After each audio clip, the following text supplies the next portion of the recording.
More fundamentally, it's about starting conversations. So you start a business and you're like, right, well, how do I get clients? Oh, I need to post on social media. Oh, I need to have a website. Services businesses, we're probably the other way around. We do a lot of great marketing. We're probably not so hot on the sales side.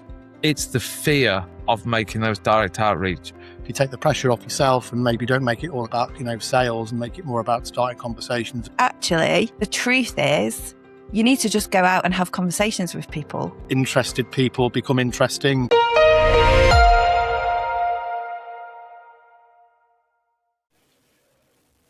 René, welcome to the podcast.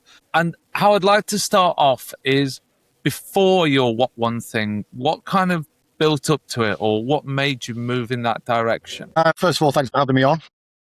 Big fan, and Phil, we go way back, so it's really great to be on here, and you're doing fantastic work with the What One Thing podcast. I think what I'm going to talk about today really is born out of, I guess, the challenges that I've faced over the last 5 or 6 years. And it seems that every year since 2020, we've been hit with different challenges that just makes business hard, probably harder than it needs to be and harder than it's ever needed to be. So it's real lived experience, to be honest, and I need to put the pennies in the coffers. I completely agree. I think at the moment we've got this rise in energy price, but we've had COVID. I think all industries as well, but especially manufacturing, have seen this mergers and acquisitions getting bigger and bigger, where you might be working with a firm and then 2 weeks later you find out they've actually been acquired, and are you going to stay on as the incumbent, or as the incumbent coming from the other side? So we've got these market conditions, René. You're battling through, trying to put pennies in the bank. What is your What One Thing to boost the business through? I think it's really practical, and it might be so blindingly obvious to people that are listening to it that they actually think it's so obvious that people don't do it. But don't forget, I work in industrial marketing, so a lot of my clients are manufacturers. So I'm not only providing marketing services to manufacturers, but I'm also helping them secure and keep their ideal clients for the longest time. But the one thing is, go back over your historical sales over, say, a 2-year period, and identify people that you're maybe not working with, that you quoted and maybe never got anywhere with, or, whatever happened, they've not been buying, they've not been transacting over the last couple of years. And be brave and ask if you can help them. Ask for a review, ask if there's something you can do for them, because a lot of experience I've had, particularly over the last 6 to 12 months of doing this, is it unearths quite a lot of opportunities. So, really audit who you've worked with over the last couple of years that maybe you're not working with right now, and put together a plan for getting back in touch with those people. So what was going on in your business that led you to decide to take this action? And where did the idea come from? It's an interesting one, and Phil will know. I go. We go back a number of years, so I'm big on organic marketing. I'm big on building a brand, creating content, using lead magnets and useful information to try and hook prospects and turn them into customers. And the way you do that is by positioning yourself as an expert in what you do. So I practice what I preach. I do a lot of talks. It's great when I get invited onto podcasts like this. I do a lot of training. I speak at industrial shows, and I put an awful lot of content out on LinkedIn and places like that, send email newsletters and all that good stuff.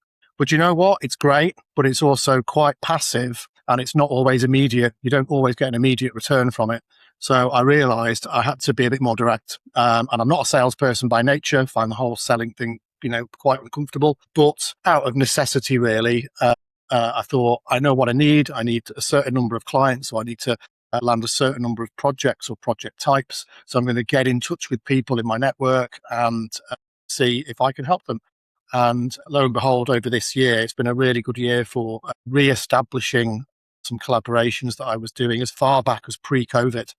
And there's a whole story around that and how my business evolved, from pre and post COVID, and why I focused on certain things. And then now going back to some of the things I was doing before 2020, and actually, it's bearing a lot of fruit. So it's been a really interesting experience doing that. Really like the combination, because I think most people who start a business have moved from engineer, in your terms, marketing engineer, to business owner. And we start off with that passive, as you say, you give a speech, you're trying to lead things in, you're hoping that approach. But actually, reaching out and having those direct conversations is so good, because often people see some content and think, oh God, yeah, Rene, I really want to work with him. And then 6 months later, because we've all got this attention gap, we've forgotten. But then that phone call, how did you get in touch with them? Was it email? Was it phone call? How did you set your plan? Combination of things. I mean, yeah, like I said, I'm not the best salesperson. I'm not going to ring somebody 7 times till they answer the phone, or try and, harangue people to get on the phone. It might be that they're a good LinkedIn contact, and I'll send a very conversationally based message through LinkedIn. I'd always look to try and make sure I've checked out their profile. One, because so that they see that I've checked out their profile and maybe liked a couple of posts or even commented on some posts. But really, you don't want it to be a shock. So I'll normally kind of say, oh, I noticed you've just done this or done that, or congratulations on the award or whatever it is. It's been a little while since we had a conversation. Could we get, 5 or 10 minutes on the phone, see where you're at and see, if there's an opportunity to, to help or introduce something new that I'm doing. And the hit rate's not bad. So you can do it that way, do it through email. Or if I've got them in a WhatsApp chat, I can do it that way. But you want to make it conversational and fairly light, but not disguise the fact that you're interested in having a work conversation. And we shouldn't really shy away from that. I think we're kind of encouraged that we shouldn't ask for work, but we shouldn't ask to help people. But in my experience, I think it's a good thing. And if you're approaching the right people with the right kind of offer, the hit rate on turning some of those contacts into a callback and things like that are probably quite high, because you're going back to people who know who you are anyway. They might have worked with you, they might not have, but you might have worked through a process of doing quotes or specifications or whatever. So you're really leaning into something that's a little bit warm. It's not the cold prospecting, and I just think it's an opportunity that a lot of business owners and new business professionals kind of miss. It's like the boring legwork that no one wants to do, isn't it? It really is. It really is. But, that's what, certainly from my perspective, marketing, if you're working in B2C, it's about, delivering a brand reputation to millions. In B2B, is probably the numbers are a lot smaller, but actually, the best marketing, whether it's an advert or an email or whatever it is should be speaking to one person about a problem or a challenge they're facing, and you're positioning yourself, your product, your service as the thing that's going to help them get through, this challenge that they're facing. So again, if we keep it in mind that it's always all about people dealing with people, then adding a direct approach to whatever you're doing, has to be a good thing, because as humans we crave connection, we crave, we want to be recognized, we want to be acknowledged, but equally, we crave that kind of, chemistry and relationship and all that good stuff. So, I think, the right thing landing at the right time in the right way, and that's what good marketing is all about. And in manufacturing, it's really, really important to do that, because, typically, depending on who you're trying to target inside a manufacturer, if you're selling a product, it might be the C-suite, it might be, the guys in charge of the shop floor or R&D or whatever. For me, it's probably more, business owner, maybe a sales director. Most manufacturing businesses don't normally have a marketing person unless they're of a certain size. So it's going to be a sales or a commercial director that's probably 95% sales, 5% marketing. But they're the sort of people that I love to work with, because particularly the family-owned, kind of second-generation businesses that you'll find on industrial estates all around the country. They don't have things like marketing strategy. They don't have content plans. They don't systematically go about promoting themselves in a consistent and clear way. So lots of opportunity, but equally, there are a lot of obstacles in there as well. So if somebody's listening, because you touched on it a little bit around not being comfortable asking for the sale or being a natural salesperson, how did you make yourself do it, or how did you work through getting over that and actually just getting on and doing it? Couple of things. I've got pictures of my 4 kids all around the office, so they kind of keep you honest and keep you grounded and humble, and remind you that you can't look about at the work all day today. You got to put some effort in and get some money in. So there's that. But I think more fundamentally, it's about starting conversations, and if you market in a way that you're trying to talk to thousands all the time, then you're not necessarily going to start conversations that way. It will you're hoping your content resonates and it might engage people enough to want to get in touch. But for me, it's good. It's brand stuff. It's a bit passive. I think, being more direct and more intentional gives you a greater chance of starting conversations. And at the end of the day, that's what we want as business owners, as freelancers, whatever. So, manufacturing businesses that do that, and they have sales teams and they're on the phone and they're knocking on doors and, they're running their regions and they're keeping on top of their distributors and doing all the right things from a sales perspective. They're normally falling down on the marketing side. I think for services businesses, we're probably the other way around. We do a lot of great marketing and we try and, inform and educate our markets and tell them why they need to do things the way that we do them and all that good stuff. But we're probably not so hot on the sales side. And even if we remove the word sales with, conversation starting, it just takes a little bit of the pressure off, doesn't it? Because it's like if you go to a networking event, you're not going to walk in there and talk to somebody and walk out with an order. But if you walk out with a conversation and a commitment to let's have a call, let's find out more about each other, see who we can introduce each other to or whatever, then it's just about how you move things on. And I think if you take the pressure off yourself and maybe don't make it all about, sales and make it more about starting conversations and discussing opportunities, it's gonna feel a little bit more natural and probably feel a little bit easier. What I really liked was the obviousness of it. So before sending a message, because let's be honest, we all get spammed with messages, a couple of likes on posts, a genuine, and it's a shame you can't put a fingerprint on your comment to prove that it's you and not some AI bot. But a comment on the post and then a question to them that involves the fact, because I know when I get little video messages that have got my name in them and have maybe got a reference to my website or something like that, they land so much harder than the generic 100. And I think so many people are going down the Apollo IO route of here's my customer that I want, send them a million messages. Let's go. If they don't respond to the first one, hey, René, I'm just checking in again. Hey, René, this is the third time.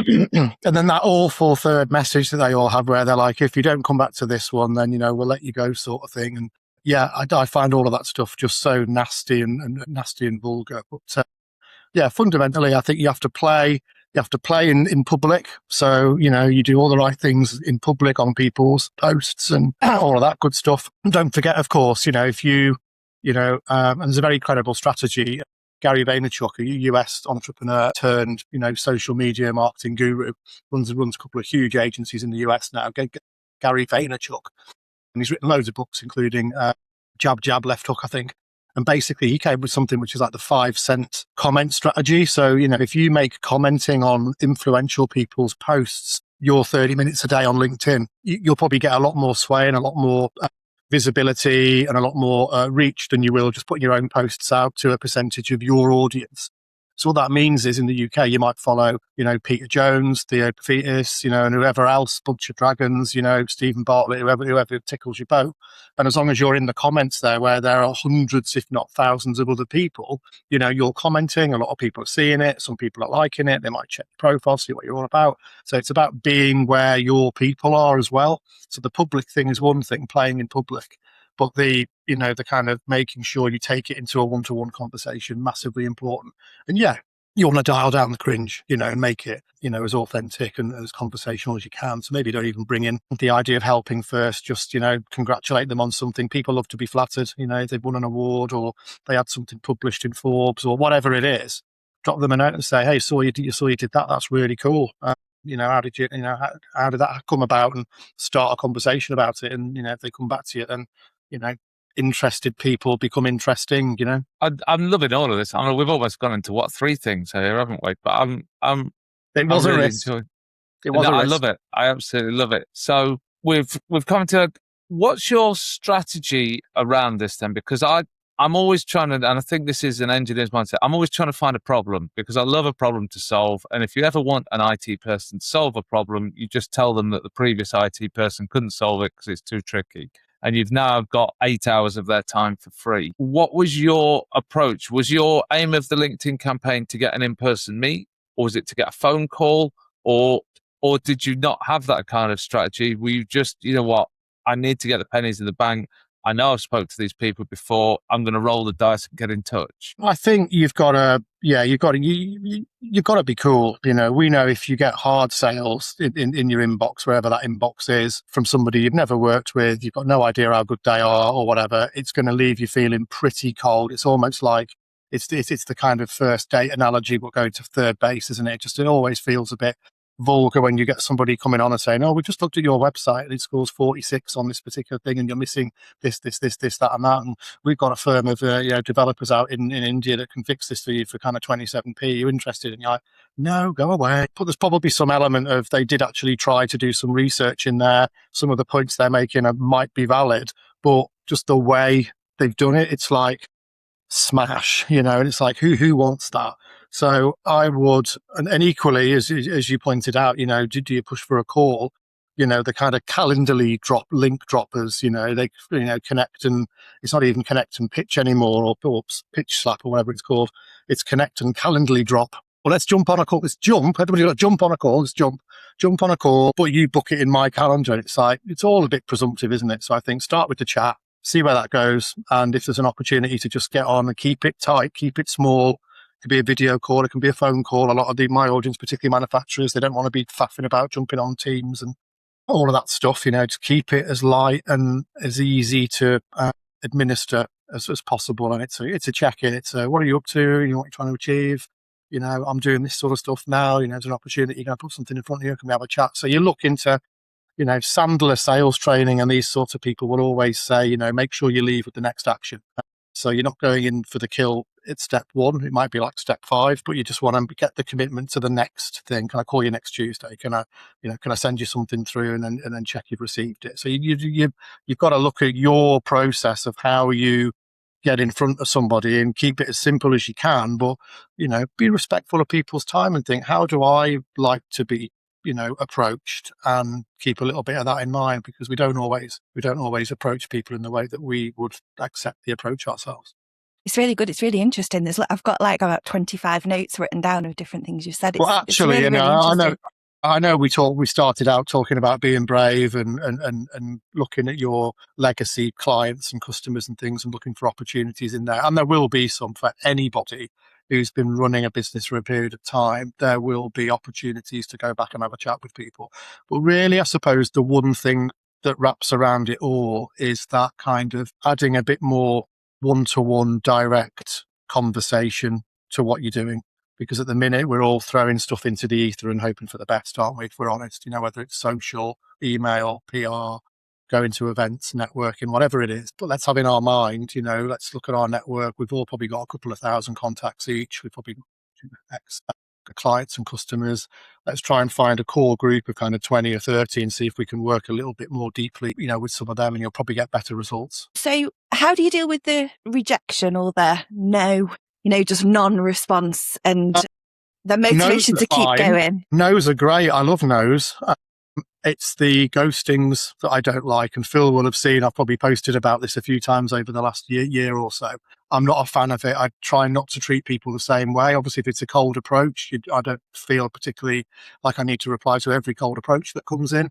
But equally, if I've asked somebody to quote or asked somebody to look at something and then it's not for me, you've got to go and tell them. It's just horrible, isn't it? Because I'm sat on somebody's list somewhere as a perpetual follow-up, and it's not good for me. It's not good for them. So I think, that there is, and I don't know whether it's, new generation coming into the workplace or things like that, or people are busy, or people are scared of saying no, but there's a lot more of that goes on. And I don't think it's particularly helpful, because until you get told no, you're going to keep, ringing and checking and ringing and checking, and we're going to move forward. And, and I've had some challenges this year where, I've worked with probably 3 or 4 different organizations. We've done NDAs, we've done specifications. We're going to start work.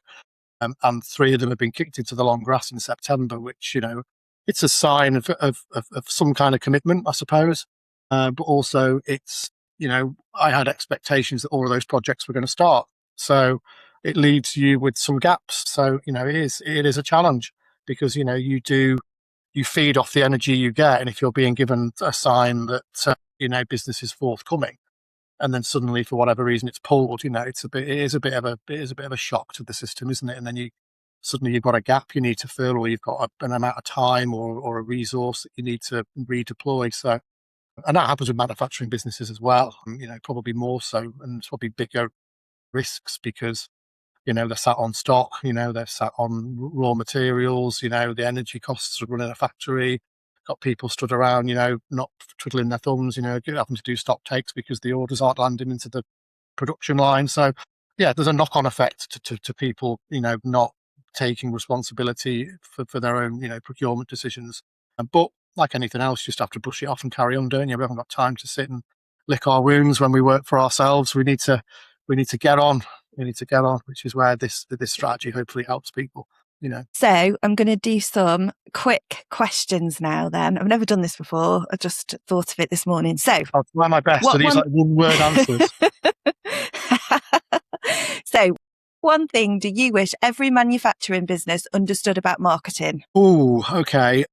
That it is more than the promotional P. So in marketing, there's 7 Ps, and the promotional P is just one of them. It'd be nice to think that they valued the rest of it. So what one change have you seen make the biggest difference for manufacturing companies? I think manufacturing companies that put some kind of content strategy together and have some clarity and consistency to what they do, bring it to life with their people, have some personality, they're the ones that typically stand out. What do you see as the biggest mistake that manufacturers make when trying to win work? That's a really good question. I would think that they probably rely on a lot of outdated and market irrelevant assets. So manufacturing companies will typically have brochures, they'll have data sheets, stuff like that. But, they probably lack the kind of cultural aspect of, what makes a good partnership. So they probably play down people, expertise, process, why we do it the way we do it, all that good stuff. So probably miss quite a lot of the kind of cultural stuff that would bond client, customer, and a supplier together. I love that. I shouldn't interrupt because it's quick fire questions, but I love that because we find ourselves working with some second generation manufacturing, and very much that second generation aren't the brochures, are they? And that's why they're able to really get good, because they're all about SEO and what can we do and the digital and If you're working with an SME manufacturer that is, say, 25 to 50 people, 25 to 75,000 square foot, bunch of CNC machines in there. There's a load of, good stuff going on. And there might be 2 to 10 million. Second generation means that these sons and daughters or business managers, they know what HubSpot is. They know downloads, they know lead generation, they know a bit of SEO. They might even know a bit of the AI stuff. Probably not.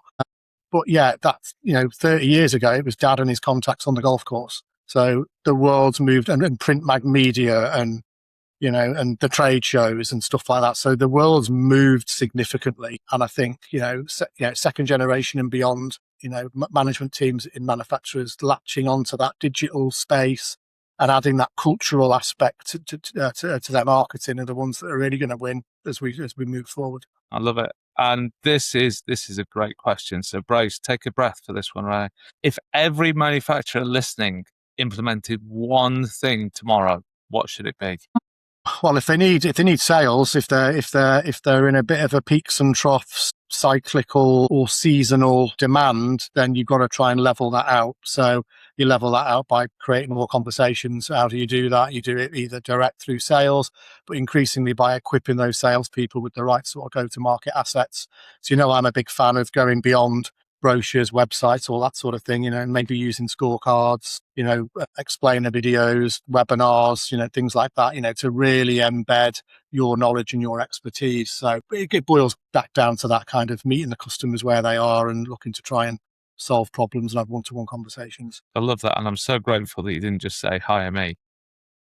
Well, obviously, if you're a manufacturing business of a certain size and, you're kind of struggling with this stuff, by all means, get in touch. And if somebody has listened to you eloquently talk marketing, what one thing, manufacturing, who is your ideal client and how can they get in touch with you? Oh, well, it's interesting, Phil, because we've had conversations, and I guess you guys do this podcast together because you've both got, an ideal client type in mind as well. So I think for us, we're probably looking at, it's got to be a company that's prepared to spend. Working with me isn't necessarily cheap. I would say it's more cost effective and more rewarding than recruiting a marketing manager. You bring in a marketing manager for 30 grand a year. They're going to spend half the time at the water cooler or chatting up Debian accounts or on Facebook or LinkedIn or wherever they spend their day, and probably be spending half their time being vaguely productive. Whereas if you bring in somebody like me for less a year, there's three things I do. I do big auditory facilitated workshop thing. We then look at your go-to-market assets, which might be website, video, social, email, PR, trade shows. And then if you want me to run it for you, as an outsourced marketing department, I can do that as well. And that will come in less over a 12-month period than hiring a 30 grand full-time marketing manager, but you're getting essentially marketing director level experience, 30 years. So that's ideal for companies that are probably ticking over a couple of mil, anywhere up to, I work with businesses that are 35, 50 million turnover trying to get to 100, and they didn't have a marketing person or a marketing team. But the sweet spot is probably, 2 to 15 million, so that means that the marketing spend is well within their, remit. And I'm working with an MD or a sales or a commercial director. And there might be a marketing junior in-house that I'm putting an arm around and giving them a bit of structure and a bit of clarity. They might be doing some of the, some of the legwork and some of the content creation in-house. But yeah, I'd be picking up the kind of strategy side of things, the content, dealing with the media, getting their directors on speaking at events, panels, podcasts if they want it, and building a brand and building interest, that way. And how do they get in touch with you, Rene? I'm really easy to find. So it's Rene Power, RenePower. I think the branding's pretty consistent online. So it's this face with these glasses on a purple background, just like Phil. I went purple. It's very regal purple. So it's regal. It's reassuringly expensive, like Waitrose and John Lewis, I'm told. So you find me online. LinkedIn is probably the quickest, easiest place to find me, get a sense of what I'm about. Loads of content on there, and there's a newsletter you can subscribe to, and you can get me, through the DMs, and the website's renepower.com. What a lovely, lovely guy Rene was. I've never actually spoken to him before, so it was lovely to meet him and have a chat with him in person. I've got about 5 things written down on my piece of paper that I took away from that, as well as the one thing he actually shared. What did you think? I loved the simplicity. And it always makes me think that there is no magic bullet. There is no super secret that somebody's doing. Yes, people come up with really clever marketing ideas from time to time, but the actual simplicity is you want to look at somebody's content, be interested in them, show that you're interested, and then send them a message. And that message can be complimentary, but it also says, I'm working with similar businesses, or I'm doing these projects. Would this be of any interest? I think that's the perfect warmish approach. So I really like that, and that's made me think, okay, how can I use that and develop that within my own business? How about yourself, Hayley? The thing that I thought was really interesting was when he said that manufacturing businesses tend to focus 80 to 90% of their time on the sales, but then 10 to 20% on the marketing, and service-based businesses, you typically find that's the other way round. I thought that was really, really interesting that, us falling into the bucket of service-based businesses do spend a lot of time, a lot of conversations trying to do marketing, looking at social media, looking at how we can do this, how we can do that. But the sales bit is almost left. I thought that was a really interesting observation that I took away from it. It's the fear of making those direct outreach. I think that's where a lot of us, and I'm going to use the word, I think a lot of us cowered away from doing direct outreach. And strangely, I don't think that it's because we're worried about the rejection. I think we're worried about just putting ourselves out there in the first place. I think most of us are actually happy to get a no, and we can kind of move on with life. I think it's all the bit before the no that really hurts. What do you think to that? I agree. And I also think when you think about big companies that employ sales teams, those sales teams have skills of being a salesperson. And it's those skills that we fear, that we shy away from doing. That's what I think in it all. Do you think we shy away from those skills, or do you think we've not trained those skills and we've not practiced it? I think I agree with you about the not trained, not practicing, and so it's a weakness. But even if we were trained in those skills and could do it in the right way or a trained way, I just don't think we would, because I just don't think that's where being a salesperson and doing that kind of work is where our strengths lie? My thought is that we might be strong on those, but we procrastinate because we don't enjoy it. Yes. And yeah. everyone, to an extent, is the best salesperson in their business up until maybe 2 million, or you can hire this incredible person, because it's only you that really understands what problems you solve, where you want the business to go forward, how you want to drive the business, until you've got it where you've got a vision and a value and all those pieces, because you've got your staff all beaten into them. So I wonder what the underlying cause of service businesses going for the marketing, because it is to a large extent an easier option. But I wonder again if it's that engineering option, that sales is very much people, whereas marketing, although it should be people, you can actually use ChatGPT or Copilot and you can write articles and there's no interaction with it and you can refine them and go back and over. Whereas a conversation, once you've said those words, you can't pause, stop, delete them, go back, have a think about it, feed it through AI and say a sentence again. Yeah. And I also believe that marketing people in the world are really good. So you start a business and you're like, right, well, how do I get clients? Oh, I need to post on social media. Oh, I need to have a website. Oh, I need to do this. But actually, the truth is you need to just go out and have conversations with people. Yeah, I concur. It would be great to be that ninja that just had a one-page website but was getting so much business because you were out proactively having conversations, speaking at gigs, and you hadn't focused on the website because you've got so many leads coming in anyway, that why would you focus on the website? And I know some manufacturing businesses like that are, B2B, that have made their, as Rene said, made their conversations on the golf course, and they've got enough business coming in. And the website is just a one-pager just to show that they're still alive. I also think another point that René made in that conversation was about just getting the next commitment when you're doing those conversations. I thought that was really interesting. Just get the next commitment about, oh, we'll speak to you on Tuesday. Let's have a call on Friday. Oh, we're going to do this. Like keeping that trail going and not letting it be like would you like to have a call? No, that's the end of it. I thought that was a really interesting concept as well. I agree. We do a prospective business review in our peer group, and it's always what's the next step. I've been out to Hayley. I've given her a proposal. We did it in person. She seemed really keen. When you next speak to her, she says she's going to get back to me in a few weeks. Right. Okay. Well, would it have been better to book a call in a month and say, can we see what the results are from that? Whether there's any questions. If you get back to us sooner than that, fantastic. But if not, at least we've got a marker drawn where we can say this proposal review is going to go through and be concluded on this date. Yeah, it's really, that's one thing I'm going to take away and try to implement, that one thing. Well, So we really hope I know there is in this episode. We really hope that you've enjoyed listening to this manufacturing edition of What One Thing. And if you did, we'd love it if you could like and share this with your friends and colleagues. Thank you very much for listening to What One Thing. Super.